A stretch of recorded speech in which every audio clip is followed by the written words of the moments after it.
Baik. Qala Rasulullah sallallahu alaihi wasallam, ma minal ayyam. Nabi sallallahu alaihi wasallam pernah menyampaikan, pernah bersabda, ma minal ayyam. Tidak akan pernah ditemukan perjalanan hari. Jadi kalau nanti ada sebulan 30 hari kurang lebih, setahun dalam kalender hijrah sekitar 354 hari, dalam kalender masehi 365 hari bisa. Dalam perjalanan hari ini kata Nabi, Anda tidak akan pernah temukan ma minal ayyam al-amalus salihu fiha, yang saat Anda melakukan amal soleh di hari-hari itu, Masya Allah, ahabbu ilallahi, akan sangat dicintai amalan itu. Jadi kalau dalam 354 hari misal Anda beramal soleh, sholat, puasa, zakat, baca Quran, ada beberapa hari yang saat Anda beramal di dalamnya akan dicintai langsung oleh Allah Subhanahu wa taala. Min hadhil ayyamil ashri, yaitu 10 hari pertama di bulan Dzulhijjah. 10 hari pertama di bulan Dzulhijjah. Boleh saya hapus? Baik, jazakallahu khair. Pelan-pelan sebentar. Jadi dari perjalanan hari yang kita lalui, ada 10 hari saja saat Anda beramal di hari itu, maka cinta Allah langsung dilekatkan pada Anda yang mengamalkan. Nanti kita ambil teori dalam Quran, apa bedanya amalan yang dicintai oleh Allah dengan amalan yang tidak dicintai. Berapa hari tadi? 10 hari saja. Bulan apa? Dzulhijjah. Masya Allah, 10 hari, bulannya bulan Dzulhijjah. Masya Allah. Hati-hati, hanya 10 hari dan hanya di bulan ini. Kita punya persiapan beberapa pekan ke bulan ini. Jadi sekali lagi, kalau Anda tidak siapkan sekarang, Anda masuk ke dalamnya tidak beramal, Allahi rugi itu. Dan nunggu setahun lagi. Dan belum tentu hidup tahun depan. Tapi kita lihat. Ya, ambil dulu teorinya. Setelah itu, baru kita teruskan hadisnya. Amal ini, yang dilakukan di hari-hari ini, bahasa hadisnya, ahabbu ilallahi, sangat dicintai Allah. Cintai Allah Subhanahu wa ta'ala. Sekarang kita ambil kaidah cinta dalam Al-Quran. Ya, kaidah cinta dalam Al-Quran. Ya. Quran surah ketiga, Ali Imran, ayat 31, posisi paling kiri di atas, di mushaf standar. Perhatikan kalimatnya, qul, katakan Muhammad. Oh, saking pentingnya ayat ini, ya, saking pentingnya Allah sampai memerintahkan pada Nabi, katakan Muhammad. Ya. Dan sebentar, saya berikan ilmu ya. Kalau Anda menemukan di Quran kalimat kul, katakan, ayat ini sekaligus menunjukkan mukjizat Al-Quran yang mengisyaratkan bahwa Quran berasal bukan dari Nabi, tapi Allah yang berikan dengan firman-Nya. Ya. Karena nanti ada tuduhan dari dulu sampai sekarang itu Quran kreasi Nabi, itu bukan firman Allah. Nah, ini salah satu buktinya di Quran, salah satu buktinya kalimat yang menggunakan kata kul diantaranya, katakan. Ya. Baik, saya mau tanya begini. Kalau Anda mendengar kalimat katakan, itu artinya kita yang berbicara atau ada orang lain yang memerintahkan? Orang lain. Mustahil saya mau nyampaikan pada Anda mengeluarkan kalimat itu. Ya, misal, saya ingin katakan, sebelum saya ingin sampaikan Bapak Ibu sekalian, setelah acara ini selesai, maka berdoalah kepada Allah. Maka saya katakan, misal, katakan, setelah acara ini selesai, berdoalah kepada Allah. Katakan, doa yang baik itu adalah memohon dengan istighfar. Katakan, setelah istighfar bersolawat kepada Nabi. Anda akan merasa aneh itu. Jadi ini menunjukkan bahwa ketika kalimat yang muncul, katakan, bukan Nabi yang meminta untuk mengatakannya. Ada firman yang diteruskan pada beliau. Ya, jelas sampai sini? Baik. Kul, katakan Muhammad, in kuntum tuhibbunallah, jika kalian serius mencintai Allah. Oh, hati-hati ya, hati-hati. Kita lihat rumusnya, ada kata kuntum di sini. Ya. Bisa saja Allah mengatakan, misal bisa di luar Quran, kul in tuhibbullaha, in tuhibbullaha.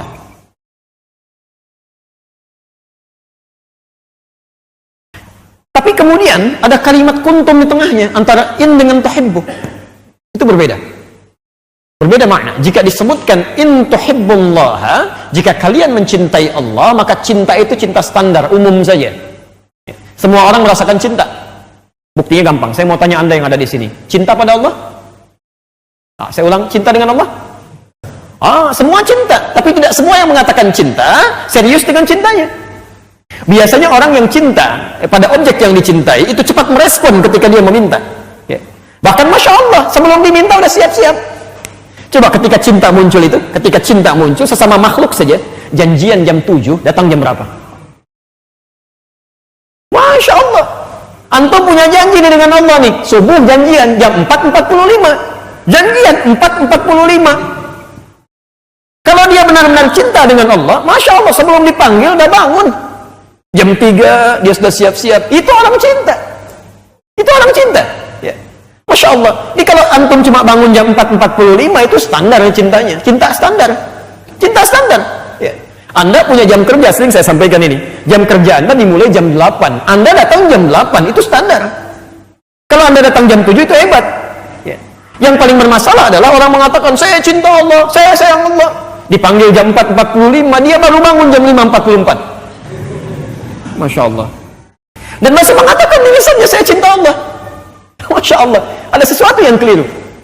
Karena itu bahasa Qur'annya langsung diungkapkan kalimatnya. Allah nggak butuh cinta standar, nggak butuh. Yang Allah ingin dengar dari kita, yang ingin lihat, in kuntum. Kalau Anda mendapati kata kuntum di sini, maka ini menunjukkan keseriusan, kesungguhan. Baik, mari kita lihat sebentar. In kuntum tuhibbunallah. Jika Anda serius mencintai Allah, in kuntum tuhibbunallah, maka buktikan itu semua dengan fattabi'uni. Ikuti Nabi. Ya, ikuti Nabi. Ikuti saya, kata Nabi. Ya. Mengikuti Rasulullah sallallahu alaihi wasallam. Ya. Jadi kalau Anda ingin dicintai oleh Allah, sederhana. Ikuti Nabi. Ya. Bagaimana cara mengikutinya? Diatur lagi, jangan semau kita, ya. Awas, ingat, jangan sependapat kita, tapi kita harus lihat bagaimana Quran membimbing kita untuk mengikuti Nabi. Ya. Karena Quran dengan firman Allah menugaskan Nabi diangkat menjadi Rasul. Dengan itu pula memberikan petunjuk kepada kita bagaimana cara kita mengikutinya. Ya. Quran surah 59 Al-Hasyr di akhir ayat ke-7, posisi paling kanan di pertengahan. Perhatikan kalimatnya. Wa ma atakumur rasul fakhudhu.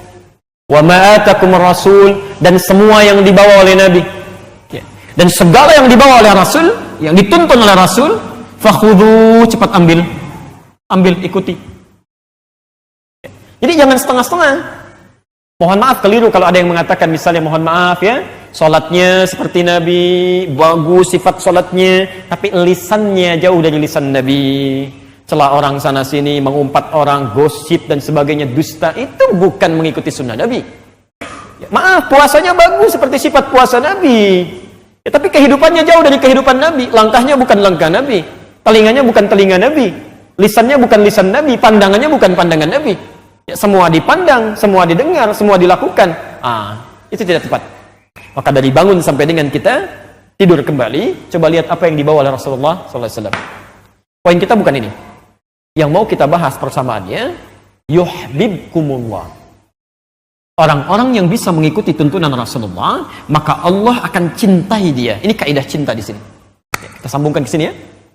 Amalan yang dicintai oleh Allah. Sekarang Allah akan cintai dia, cinta Allah. Sekarang perhatikan persamaannya, fokus, perhatikan persamaannya. Kalau Allah sudah mencintai seseorang, maka apa yang diberikan pada orang itu, perhatikan, apa yang diberikan pada orang itu saat dia mulai beramal. Masya Allah. Wa yaghfir lakum dzunubakum. Kalau cinta Allah sudah diberikan, maka pertama kali yang Allah berikan pada orang itu mengampuni semua dosanya. Ampunan dari semua dosa. Allahu Akbar. Boleh bertanya di antara kita yang tidak punya dosa, boleh angkat tangan? Kalau saya tanyakan ini tidak ada. Yang sedikit barangkali, coba. Yang banyak? Oh, nggak banyak yang ngacung karena saking banyak ya kan? Saking banyak ya. Dosa mata saja berapa? Sering saya ungkapkan tuh dari bangun tidur sampai dengan sekarang. Sudah berapa jam itu mata kita melihat? Berapa kali salahnya? Ya, sering saya katakan fungsi mata bukan melihat, tapi melihat yang baik-baik. Ya, kalau cuma melihat, hewan juga melihat, dan hewan tidak dihisab. Tak ada dihisab. Ya Allah, kami melihat. Itu kambing juga melihat. Kenapa kambing tidak dihisab? Ya, karena kambing punya tugas yang beda dengan mata kita. Ya, mata kita kata Quran lihat yang baik-baik. Quran surah ke-24 ayat 30 itu. Ya, alhamdulillah. Wa qul lil mu'minina yaghuddu min absarihim. Katakan pada pria-pria beriman, yarhamukallah. Ya. Katakan pada pria-pria beriman, lihat yang baik-baik. Tak mampu melihat yang baik, palingkan. Coba cek sampai dengan malam ini berapa kali mata kita salah. Salah lihat. Ya. Salah lihat televisi, salah lihat iklan, salah lihat di jalan, sampai mau datang ke masjid pun mungkin bisa salah. Ya. Saya tadi siang sampai mengatakan, sekarang ini banyak sekali godaan-godaan yang tidak mudah. Anda lihat handphone aja bisa keliru. Ada iklan mobil gitu kan, yang tampil perempuan di sampingnya, tulisannya DP 3 juta, yang di DP siapa? Ya? Dan keliru lihat. Coba nih antum yang laki-laki nih, sering saya tanyakan ini. Anda lihat iklan shampoo, yang dilihat shampoo-nya apa orangnya? Tapi ibu juga begitu. Ya. Nah, jadi kalau Allah sudah cintai seseorang, itu semua dosa habis. Gugur, selesai. Nah, yang paling menarik, tidak semua waktu bisa kita mendapatkan cinta Allah, sehingga bisa mengampuni dosa kita. Ya, belum tentu. Anda harus serius dulu. Tapi 10 hari Dzulhijjah, pertama kali Dzulhijjah, 10 hari, semua amalannya sepanjang kita ikhlas, dicintai oleh Allah Subhanahu wa taala. Maka keutamaan pertama 10 hari Dzulhijjah itu, pertama, bisa menghadirkan ampunan Allah Subhanahu wa taala yang mengampuni semua dosa. Ini poinnya. Ampunan dosa. Masya Allah, dikasih Ramadan 30 hari, dosa belum terampuni. Dikasih Dzulhijjah 10 hari pertama, nggak terampuni juga. Anda butuh berapa waktu lagi untuk diampuni? Kemarin dikasih kesempatan 30 hari, Ramadan, Masya Allah, banyak lagi. Biasa cuma 29 hari, dikasih 30 hari. Belum terampuni juga. Sekarang dikasih kesempatan lagi di 10 hari ini. Semua amal dicintai, dosa akan diampuni. Belum digunakan juga. Anda butuh waktu berapa lama lagi? Jelas ya? Jadi nanti ketika kita mendapati hari-hari ini, jangan sia-siakan karena ada peluang dosa kita diampuni keseluruhannya. Jelas sampai sini? Ini poin yang pertama. Yang kedua, bagaimana tingkat cinta Allah kepada kita? Bagaimana tingkat cinta Allah kepada kita? Kita lihat nanti. Pelan-pelan. Teruskan hadisnya. Sementara sahabat ingin mengklarifikasi, bertanya pada Rasulullah, seperti apa nih tingkat cinta Allah ini? Ya. Dan amal apa yang kira-kira berpeluang mendapatkan cinta Allah? Perhatikan kalimat nabinya. Ketika sementara sahabat bertanya, qulna ya Rasulullah, kami bertanya kepada Rasulullah, wahai Rasulullah, walal jihadu fi sabilillah. Ya. Apakah status jihad fi sabilillah juga tidak bisa mengimbangi amalan-amalan di 10 hari pertama bulan Dzulhijjah ini? Kan puncak tertinggi dalam amalan itu yang bisa langsung menghadirkan surga itu kan fisabilillah, ya, jihad, ya. Dan tertingginya ada perjuangan fisik ketika agama kita atau umat Islam itu diserang, dilecehkan, atau ada hal yang membahayakan. Jadi ingat betul pesan kami, sekaligus ini sebagai risalah bagi kita semuanya orang Islam, jihad itu bukan melukai orang, bukan menyerang orang, apalagi sampai menghilangkan nyawa orang dengan hal yang tidak dibenarkan, bukan, ya. Tapi jihad itu adalah mempertahankan izzah Islam dan orang-orang Islam ketika memang ada hal yang dibutuhkan untuk melakukan itu. Ya, Islam diserang, dihancurkan, orang Islam dizalimi, itu harus ada. Ya, saya kasih logika sederhana begini, ya. Anda punya motor, urusan dunia saja. Tiba-tiba orang datang ingin mencuri motor Anda, kan Anda pertahankan. Itu urusan dunia. Masa ada orang mau curi iman kita biarkan? Ada orang ngambil barang kita, sementara, Masya Allah, kita teriak itu. Kita pertahankan. Masa iman kita mau diambil, kita diam saja? Ada keluarga Anda disakiti, Masya Allah, masa Anda diam saja? Mustahil. Sekarang agama kita terancam. Nah, itu di situ ada poinnya untuk berjihad. Ya, tapi tidak sembarangan, ada aturan yang sangat ketat di situ, ya. Ya, saya pernah ditanya dulu waktu di Lampung, Ustaz, apakah kejadian bom di Jalan Tamrin itu termasuk jihad fi sabilillah? Kami jawab, jihad fi sabilillah itu jihad di jalan Allah, bukan di Jalan Tamrin.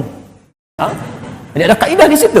Ya. Tapi nanti itu persoalan-persoalan lain yang juga harus diselesaikan. Ya, jadi ada konteks-konteks yang tidak harus kita tempatkan. Karena ada sementara orang sekarang yang ingin menghapuskan term jihad dalam kehidupan kita. Itu nggak boleh. Jihad itu wajib bagi setiap muslim. Ya. Dan ketika tidak ada jihad dalam hal fisik, ya, maka yang lainnya itu berlaku sebagai jihad. Anda yang mencari nafkah, Quran surah keempat ayat 34, jihadnya ada di situ. Ya. Pembelajar, orang-orang yang belajar itu, Masya Allah, itu jihadnya di situ. Quran surah ke-9 ayat 122, posisi paling kiri sebelah bawah. Itu semua ahli tafsir, termasuk Syekh Mustafa Al-Marahi, mengatakan ketika tidak ada peluang jihad secara fisik, maka peluang jihad dengan belajar agama itu seperti Anda ikut ta'lim sekarang ini, itu setara nilainya dengan jihad fi sabilillah dengan fisik. Jadi kalau Anda meninggal dunia misalnya saat ini ketika sedang belajar, itu senilai dengan orang berjihad fi sabilillah dengan fisiknya. Mau mendapatkan itu? Mudah-mudahan dikabulkan ya, insyaallah. Baik. Satu waktu, kalau bisa jangan dulu sekarang ya, nanti setelah tanggal 10. Baik, lihat sini, fokus. Walau jihadu fi sabilillah, ya Rasulullah, bagaimana status jihad fi sabilillah? Apa nggak bisa menandingi? Perhatikan kalimatnya, masya Allah. Walau jihadu fi sabilillah, bahkan jihad fi sabilillah tidak bisa menandingi keutamaan amalan ini. Tidak bisa menandingi, itu saking dahsyatnya amalan di sini. Ya, maaf, belum selesai hadisnya. Illa, kecuali ada satu aja. Maaf, satu saja amalan yang ini tidak bisa ditandingi oleh amalan apapun. Oleh amalan apapun.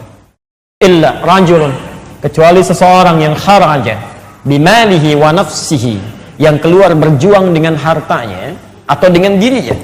Walam yarji' min dzalika bisyai', kemudian dia tidak kembali lagi, wafat dalam keadaan berjuangnya. Masya Allah. Ada orang berjuang dengan hartanya, dia bantu orang lain yang nggak bisa lanjut sekolah, dia bisa bantu orang lain yang tidak punya tempat menetap dan sebagainya, sehingga bangkit kembali. Dalam keadaan demikian kemudian dia meninggal.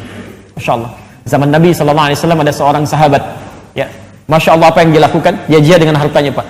Setiap orang yang keluar dari rumahnya menjelang pagi, dia buka sudah ada makanan di tempatnya. Setiap pagi begitu, ya. Sampai penasaran, itu ronda itu sementara orang untuk menemukan siapa si fulan ini. Begitu ronda sampai malam nggak ketemu orang yang nggak ada. Menjelang fajar pulang ke rumah. Begitu mau subuh ada lagi makanan di situ. Tidak pernah diketahui. Sampai kemudian tiba-tiba wafatlah seorang sahabat yang mulia. Kemudian setelah dia wafat, 1 pekan tidak ada makanan, 2 pekan tidak ada makanan, 1 bulan tidak ada makanan. Setelah tidak ada makanan sama sekali dalam waktu 2 bulan, barulah mereka menyadari bahwa orang yang wafat itulah orang yang selama ini bersedekah. Sahabat mulia, kemudian berjuang dengan hartanya, tidak pernah ingin diketahui oleh orang lain, dan sejengkal lebih dekat ke surga. Masya Allah, dia menggunakan dirinya untuk berjihad di jalan Allah Subhanahu Wa Taala. Ada orang bukan sahabat, dititipin harta oleh Allah, ya belum sejengkal jaraknya ke surga, baru amal sedikit saja sudah pamer. Bikin spanduk dari Sabang sampai Merauke, mengantarkan ini bagian dari amal kehidupannya. Itu ada sesuatu yang harus perbaiki. Ya. Atau dia berjuang dengan dirinya, ya termasuk orang-orang yang menyampaikan ilmu, orang tuanya dan sebagainya. Kemudian dia wafat dalam keadaan sedang berjuang, maka itu termasuk dalam amalan yang tinggi sifatnya. Baik, kesimpulan dari hadis ini, saat memasuki 10 pertama Dzulhijjah, Nabi menyebutkan ada peluang kita beramal soleh yang berpotensi menghadirkan ampunan, dan amalan ini berpotensi dicintai oleh Allah Subhanahu Wa Taala. Yang paling menarik, amalnya tidak dirinci oleh Nabi. Sepanjang tidak dirinci, maka kaidah menyebutkan amal ini berlaku umum. Sepanjang dia bernama amal soleh. Ya, sepanjang dia bernama amal soleh. Apakah sholat amal soleh? Amal soleh, amal soleh. Ya. Lihat kalimatnya, setiap di Quran ada kalimat iman, itu seringkali bersanding dengan amal soleh. Wal 'asr innal insana lafi illal ladzina wa, apa saja jenisnya. Kalimat iman pertama bersanding dengan salat. Al-Baqarah ayat ketiga, alladzina yu'minuna bil ghaib wa yuqimunas shalah. Jadi salat bagian dari amal soleh. Puasa bersanding dengan iman. Al-Baqarah 183, ya ayyuhalladzina amanu kutiba alaikumussyam. Maka silahkan Anda turunkan, rencanakan dari sekarang. Nanti kalau saya hidup 10 hari pertama Dzulhijjah, turunkan amal solehnya. Rencanakan dari sekarang. 1, salat. Masya Allah. Salat. Kalau cuma salat fardu, yang lain juga salat. Gak usah bangga. Maka keluarkan jenis-jenis salat yang dituntun oleh Nabi. Ingat kaidah tadi? Wa ma atakumur rasulu, semua yang dibawa oleh Nabi. Ingat kaidahnya? Ya, tolong fokus ya, fokus ingat kaidahnya. Jadi nanti semua yang dibawa oleh Nabi, sholat apa saja keluarkan sekarang, mumpung masih jauh jaraknya. Ya, ada rawatib 12 rakaatnya, ada sholat mutlaknya, ada macam-macamnya. Wallahi demi Allah, saya minta 9 hari sampai 10 hari aja. 10 hari aja. Keluarkan semua sholat itu, tunaikan oleh kita, lakukan karena Allah. Kapan lagi gitu? Kapan lagi? Ya. Fine. Al-Quran, ya. Menghafal Quran, baca Quran, amal soleh bukan? Masya Allah, Al-Quran. Ya. Keluarkan turunannya, contoh dari Nabi, kita sudah bahas. Ada cuma membaca disebut qiraah, ada mengkaji disebut tilawah, ada menghafal disebut tahfidz. Kalau bisa tiga-tiganya, ayo 10 hari pertama turunkan itu. Ya. Bikin waktu sekarang. Jam sekian saya membaca, jam sekian saya mulai mengkaji, jam sekian saya menghafal. Maksimalkan 10 hari aja. Masya Allah, untuk latihan. Masya Allah, kita teruskan dulu. Sedekah, amal soleh, amal soleh, sedekah. Ada infak, ada zakat, ada macam-macam. Ayo turunkan. Ya. Kalau bisa siapkan nih, siapkan. Mendekati amalan-amalan di bulan ini, siapkan. Ya, coba pandai-pandai melihat ya. Demi Allah saya katakan, pandai-pandai kita melihat diri kita. Ada kaidah nanti di dalam Al-Quran menyebutkan setiap kita itu, diisyaratkan setiap kita dititipkan oleh Allah bekal utama untuk beribadah. Setiap orang. Ada yang ilmu pengetahuan seperti Luqman, ya. Seperti Luqman diberikan. Wa atayna Luqman al-hikmata. Ya, kami berikan Luqman itu hikmah, pengetahuan. Dengan pengetahuan itu jadi ibadah. Ada harta benda, ya, Masya Allah. Ada kedudukan. Jadi mohon maaf ya, jangan pernah salah menggunakan. Jangan pernah salah. Kalau Anda merasa punya kedudukan, dulu ada yang pernah punya kedudukan tinggi banget. Sampai jadi raja, sampai luar biasa. Tapi karena zalim, salah menggunakannya. Salah. Sampai dikirimkan, saking sayangnya Allah dikirimkan 2 orang nabi langsung. Jadi kalau ada orang punya jabatan sekarang, lebih tinggi Firaun. Firaun tidak raja, pasukannya banyak, luar biasa hebatnya. Dan sombong, dihancurkan oleh Allah. Jadi kalau ada orang sekarang punya jabatan, sombong, tidak sehebat Firaun, ikut-ikutan sombong, itu ketinggalan. Jadi kalau ada orang diberikan kedudukan, mohon maaf, dia sombong dengan itu ketinggalan zaman. Dan sayang gitu ya. Sama dengan yang punya harta benda juga. Dulu sudah ada yang paling kuat, paling kaya, namanya Qarun.